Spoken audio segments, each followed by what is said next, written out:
and it's very unique as well, which is one of the things I really like. So if you can brief us or give us a little bit of an update on that. Yeah, absolutely. So I learned a lot of like email marketing through Ben Settle and his sort of techniques, which is very much like the overarching premise is to sort of mix promotion with content, and he usually does that with like plain text emails. So that inspired me to use that, and I use that principle for a lot of like coaches and course creators and basically anyone who sells information essentially, because it's a really good way to illuminate like that transformation in for a product you can't really visualize all that well.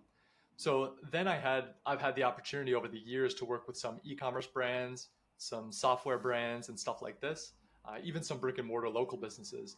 And what I found is that in the particular e-commerce brands I've worked with, those same plain text style emails have actually converted quite well. And that's not to say that well designed emails are cannot convert well or that plain text is necessarily better than them. But from my end, it's kind of been a good way to help clients stand out a bit in their category if all of their competitors are sending these beautifully designed emails. And I mean, I'm not the only one. I'm not the only email marketer who does this, but it has been a nice way to sort of inject some freshness into what might be a boring commercial looking email otherwise. Yeah, that's always the risk, isn't it, with the designed emails? So when you're I guess working with an e-com brand, do you exclusively do written based, so text only emails, or do you ever find them asking you to do a bit more than that? Yeah, so I'll usually what sort of the way I've found it to work is like if an ecom brand comes to me, I'll the first thing I'll say is like I'm a terrible graphic designer.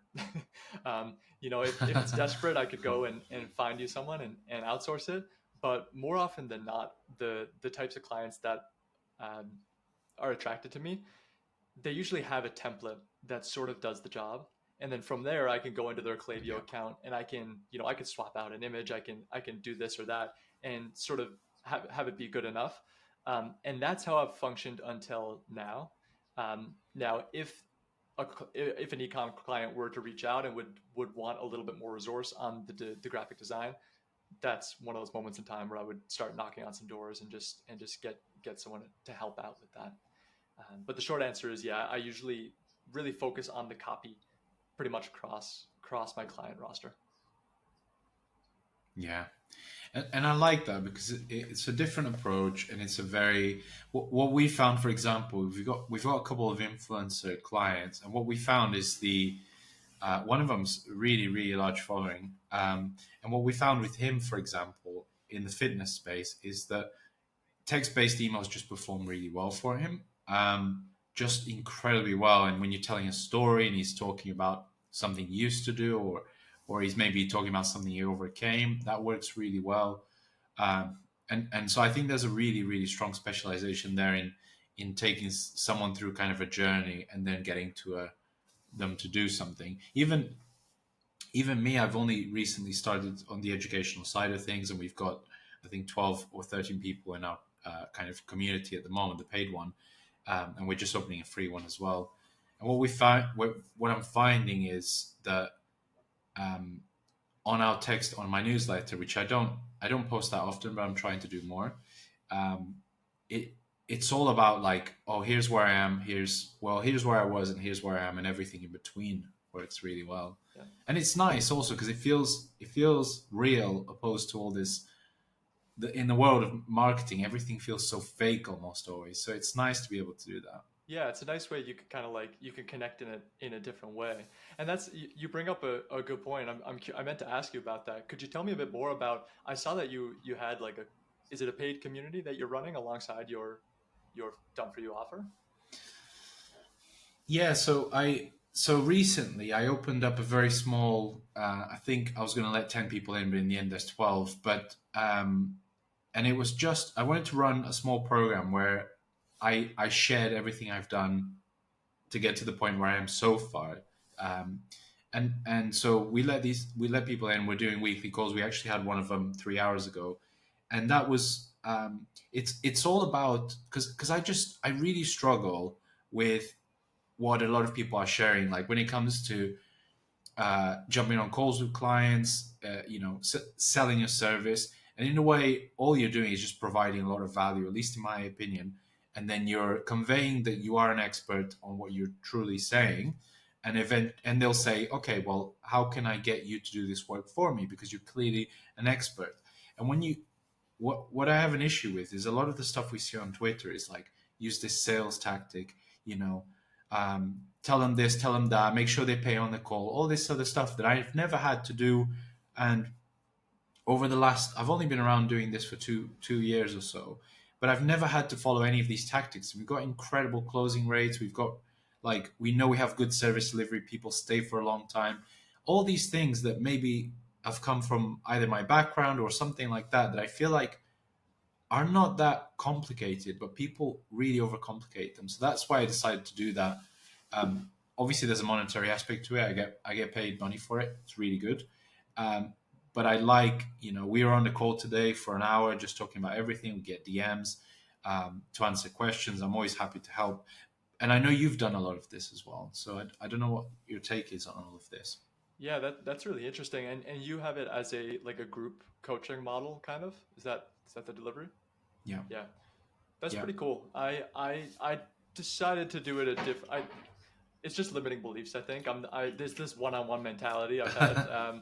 But yeah, I Yeah. decided to do it one-on-one last year, so that's kind of what I was focusing on, and that was great. I obviously Mhm. was able to really dig deep with clients. But if I were to do it again, if I were to roll out another kind of training coaching offering, I think it would be some sort of group based thing. But yeah, in my case, it was really just a matter of resource constraints more than anything. I was like, I could double down on the coaching right now, or I could double down on the doing the work itself. And some signals I got from the market was that there seems to be a tiny bit of a gap, although there are tons of freelancers and agencies. For people who are good, it seems like there's a tiny bit of a gap for people just willing to actually do all the work. I've heard from a couple of clients that have reached out to people that they thought would be willing to do like a done for you, but it's more like a coaching kind of an offer. So I think there actually remains an opportunity for people like you or I who are actually willing to do all of it as well.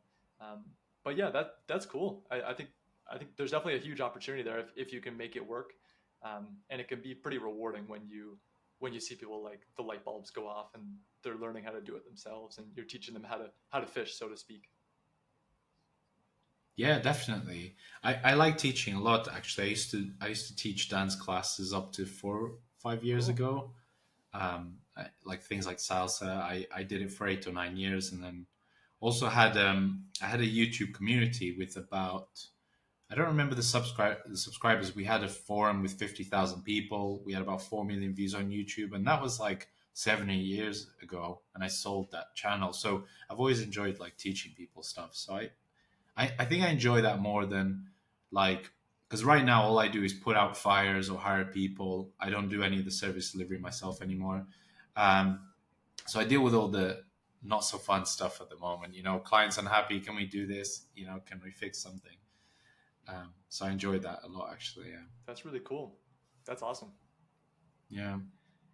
Yeah. Thanks. And I mean, talking about that as a limiting belief, what you were saying, I think I actually think there's a very little difference between one-on-one and one-to-many in this case, which is, for example, when we have our recordings or our weekly calls and the recordings of it, I think it's really beneficial for everyone because everyone's witnessing all these questions that a lot of them are going to have anyway. So instead of you having to answer the same thing over and over again, and you can actually, I've only allowed like 10 people or so into the program, and I've had one-to-one 15-minute calls with each of them because I wanted to know their exact situation as they come in so that I can, actually know what each of them is going through, or someone's maybe running an email agency, another one lead gen. There's so many different things happening. One of them has got like a really good AI newsletter as well. So a lot of it, and a lot of it, what I think with the coaching side, I'm going off on one a little bit, is like you're almost giving people, and I bet you know this, you're almost giving people permission to take action. That's what I always Yeah. think. where they were afraid to do it, but you told them what they already knew sometimes, and then they'll do it. 100%. Yeah, that's a good point. I've found that a lot too. Is like a lot of the things I would share, you know, pretty fundamental stuff, and they were like, okay, yeah, of course that makes sense. I'll actually try it, and then they deploy it, get a good result, and they say, okay, now I have the confidence to keep doing this moving forward. Yeah, and I find that so much what the case is with businesses, like or anything really in life. People spend months and months considering doing something, and then when they finally do it, it's like, oh, I could have done that in a couple of days. Yeah, So yeah, I totally agree. yeah, and then so from your point of view, it sounds like you're going in a really good direction. It sounds like you realized where you wanted to go, and you didn't want to, I guess, divert your energy and attention too much, which I think is a really uh, good thing to always take into account. Um, I guess in terms of Twitter and where do you find yourself getting clients and things like that? What's your approach? I guess for anyone watching that would be interested in following something like you. Yeah, absolutely. So like most of my clients today for like especially for my agency done for you side of things, freelance, whatever you want to call it, Mhm. come from a combination of just knocking on doors. So outreach, whether that's cold outreach through email, whether it's DMing someone. I've tested a lot of things, and I ultimately it comes down to that's a huge leverage activity if you're doing it the right way, in my opinion. Um, and Mhm. referrals is another big one. So, and the referrals, interestingly, while I do have a number of clients who have referred me other clients, a surprisingly large blend of those referrals come from people who have just followed me, like, you know, come from my like competitors on Twitter who have or LinkedIn who follow me and then send me leads. So and this is an interesting data point for anyone listening to this. I actually pretty much stopped posting on social media and stopped sending my email newsletter from January 1st, 2024 to like the end of Q1, pretty much plus or minus 2 weeks. And I did this so that I could focus on client delivery, and I needed to do it at the time. Um, but it was definitely a mistake. I noticed that the lead flow from referrals, like from word of mouth, went down a little bit. Right. And sure enough, when I started tweeting more often again, they have ticked back up. So insofar as that's not just a seasonality or randomness, I definitely noticed that. So all of that to say, like it's hard for me to directly attribute a massive amount of clients straight off the platform of Twitter or LinkedIn. But kind of throughout it all, indirect attribution, it's definitely there, and that's why I continue to do it. Besides just I just find it fun and creative. So yeah, mostly just outreach and referrals, and I'm hoping to experiment with paid ads this year because last year I ran some newsletter ads and that brought me a number of coaching clients. Wow, that's Yeah, cool. that was a big breakthrough towards the end of Yeah, that's 23. really Yeah. cool.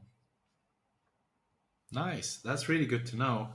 The thing what I'm seeing, at least anyway, from talking to everyone uh, in our group, at least, is there's such a consistent outreach is like the biggest challenge by far. They don't like some of them don't believe that it works because you can tell they're like, well, what about this? What about what? Someone tells me, gets angry at me, and all these things happen, or how many emails do I need to send? They're trying to figure out volume, all these kinds of things, or DMs. Some of them are doing Instagram DMs, some of them are doing cold email outreach. Um, and I remember when I started out, which has been not that long ago, and it's almost like you're kind of trying to step forward, trying to figure out what actually works, but you don't know. But everyone's saying the same thing. Everyone's saying cold emails. Everyone's saying DMs. Everyone's saying organic post on Twitter, post on LinkedIn. You know, so it's really, I don't know. Do you have any thoughts on this? Because I'm trying to figure out how do you, like, you're telling people what to do. Like, we have a course within our program, and you're trying to tell people what to do, and it works, but you need to almost get them to believe it to do it. What do you have any thoughts on that? Yeah, in terms of like getting buy-in to take the action once they've already bought the actual offering of yours. Yeah, yeah. Hmm. Yeah, good question. I don't, to be honest, the best, and this isn't very useful advice, but the best advice I could probably give, and honestly, this is I again owe tribute probably to Ben Settle for this principle, but it's to price in such a way that people are actually incentivized to take action. So, like for example, my coaching program that I was running last year, um, it was priced a little bit high, and the actual window of time was a little bit short. Um, and I'm not saying that my pricing strategy was perfect by any means. I made a number of mistakes, but one thing pretty consistently is that people really took the action, and we're pretty fast paced at doing it. And I think it's because the limitations of the deliverable were kind of like, okay, can you turn this around for next week? Okay, well if not, it's got to be the next week, and then having those touch points. Um, so I don't really know. Like content, yeah, consumption and actually taking action is a big challenge. Like you see with like course rates, like the completion rates are often quite low. I think another Yeah. thing personally, and I might be biased here, but I find just making it really easy and not bogging things down with like too many tools and too many fancy shiny objects. Like, if Hmm. you could do it with a quick Google Doc link, I think that probably works just as well as having someone have to remember their password, log in, have to reset their password, and stuff like this. So now there's other elements to that. But that's what I would say to that. I don't know how helpful that was. It was really helpful actually because when you talked about pricing, it's exactly what I had in my mind at the moment, and I thought if you charge people enough, the more you charge them and the more it hurts them, the more they're likely to take action, right? Because they think, oh, I paid a lot of money for this, and so that makes a lot of sense.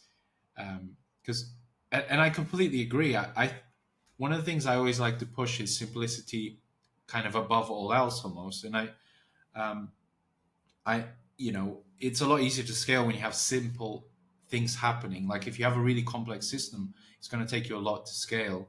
And the same with teaching anything. Like you said, courses. Like there's this ratio of consumption to action, which is like it's insane.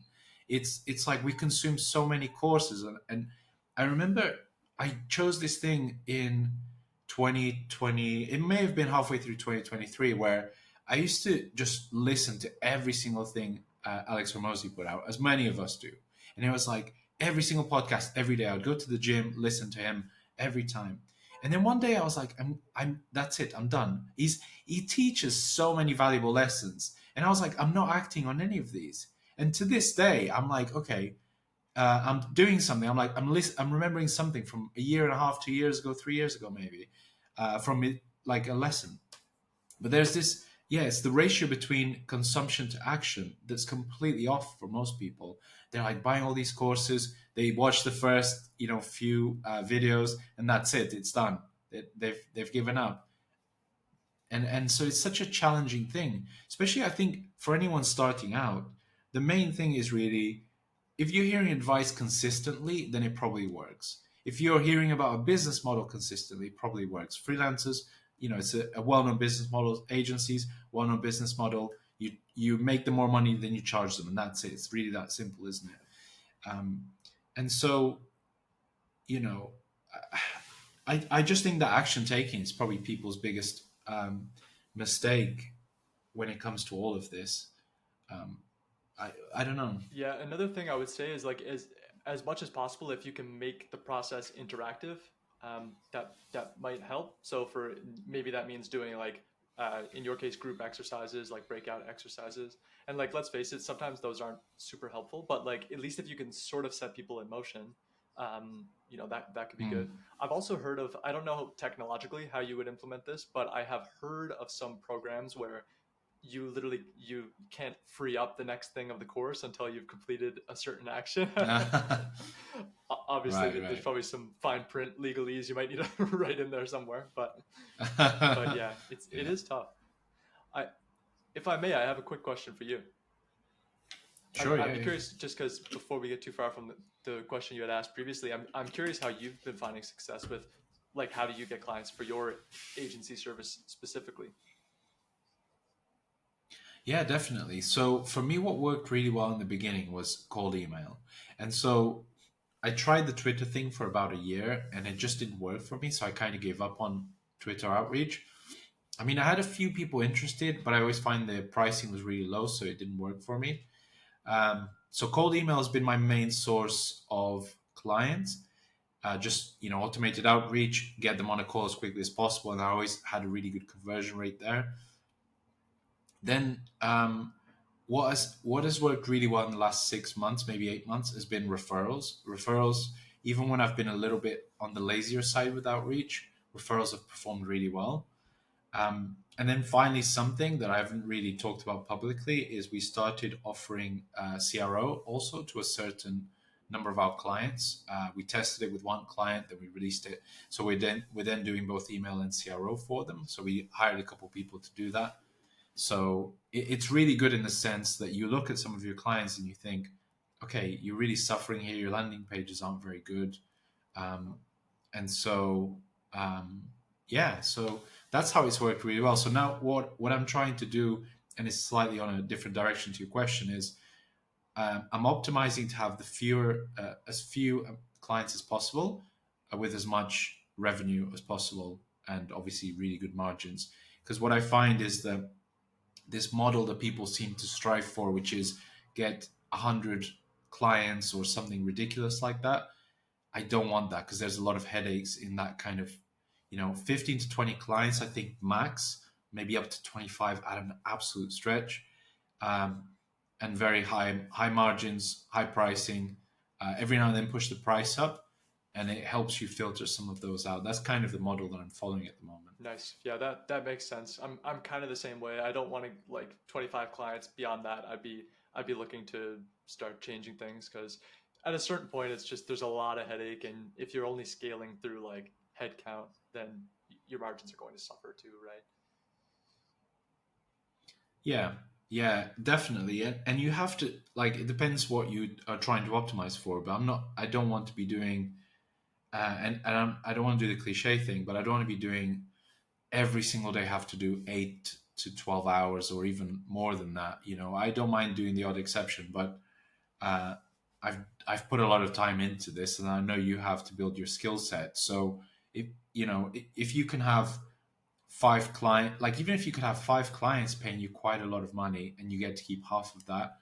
This is the thing. One of the things that I mentioned on the community. I'm like, you could actually be a freelancer making, I don't know. I think easily between $8,000 to $12,000 a month. I'm being kind of um, reserved with the numbers, but $8,000 to $12,000, just you fulfilling a service for a few clients, and you get to keep all of that. You get 90% plus margins, right? That's an amazing life for most people. You don't have to worry about a team. You don't have to worry about hiring. So I think a lot of people should consider those options um, more than they currently do, because I don't know, maybe it's my circle on Twitter is very agency heavy. No, I completely agree, and that was really my hypothesis last quarter. Actually, was like, can I what can I do as a one man show kind of thing, right?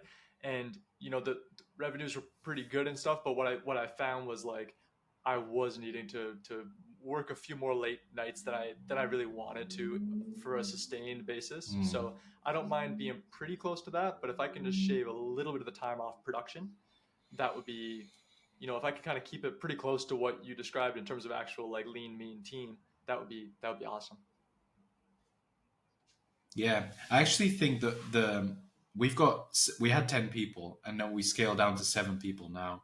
But I actually think the perfect team is under 5 people. So 5 or under, and then that's really manageable. And if you can make sure that there are A players, which again I didn't pay enough attention to this in the past, but if you can make sure there are A players, you're going to have a really great time because you can squeeze a lot of great revenue out of those people if they're really good, and then great huge margins. You get to keep a lot of profit. You have zero headaches or minimum headaches, minimum clients. So you have this model that clients will love you because you're giving so much attention to each of them. Um, Maybe you have a high retainer model or a high, um, like a mix of performance and so on. This is what I'm seeing actually with some of the people I speak to that are making quite a lot of revenue at the moment. They're doing kind of a mix between a solid base price and then some performance, which you can get into the kind of what's the word? Some of the people will question whether it's okay to do it with email or not. But I used to think maybe it's not. but having people correctly incentivized, like if I launch a course, for example, and I hired someone like you, um, and you said, oh, we do a performance of whatever, I'd be like, well, that's okay. Because there's a skill set that's coming with it, and this is money I didn't have before. You're taking a percentage of money that I was never going to Yeah. have, So I like that kind of stuff. Yeah, well, actually, that's I've been doing a little bit of that myself this year. A combination of both fully performance based and base plus commission. Um, right now, I've shifted it back to more base plus commission, if not flat fee, for a number of reasons. I got burned Yeah, pretty quickly.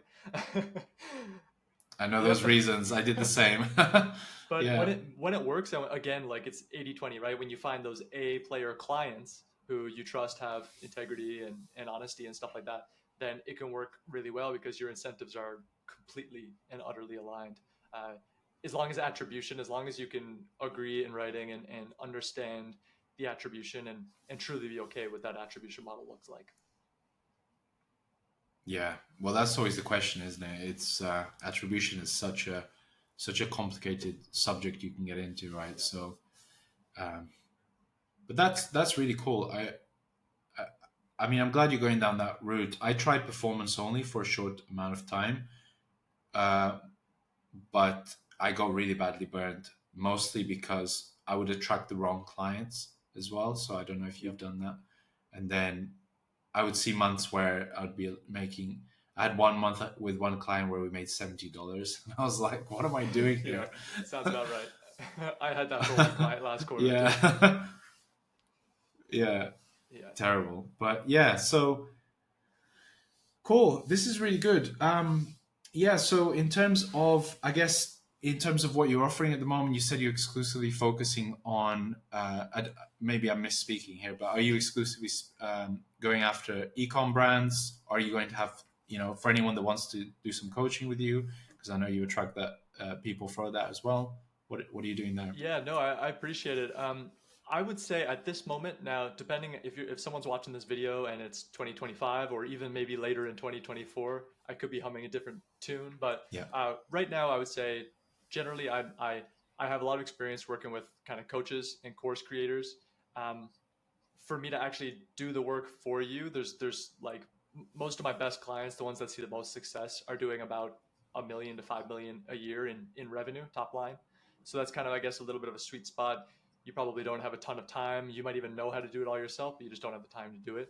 And like I said, I've worked with e-commerce brands, software and SaaS companies, as well as coaches and course creators. So I have a bit of experience across that board, but if you're an e-commerce brand and you want beautifully designed emails, then I would defer to Mr. Daniel here instead of me. Yeah. Perfect. Now that sounds really cool, and I think there's such like that there's such power to just being very focused on one thing because that's gonna allow you to grow to however much you want to grow. I'm sure of that, especially with your audience online, with the content that you put out. It's really nice whenever you see someone that's not just echoing, and it's such a such an echo chamber, Twitter, isn't it? You hear one idea one week, and then the idea keeps getting Yep, repeated in lots of accounts, right? Different ways. totally. So yeah, cool. We'll wrap it up here. Is there anything else you want to say to anyone watching this? Any advice you want to share? I guess about your journey. Sorry to put you on the spot. Yeah, no, let me think. Let me think. Oh, I would say, yeah, start like, While you're thinking, there you yeah. go. You've got it. You've got it. It can be very tempting to do like a lot of things at the front end, and like you can give yourself permission to do that. I'm speaking right now to people who might be, I'm sort of assuming that this show might attract some marketers like yourself and me. This doesn't apply so much to like clients, but you know don't be afraid to experiment around, but very often make sure you check in and see what's actually working and what isn't.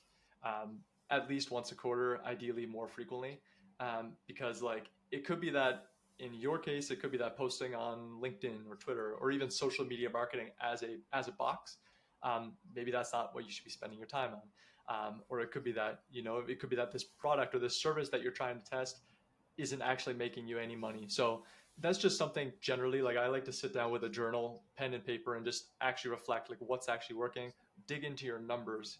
And I could get much more nerdy about this, but that's just something that's made a big difference to me. And having that process allows you to stay in the game for a longer time period.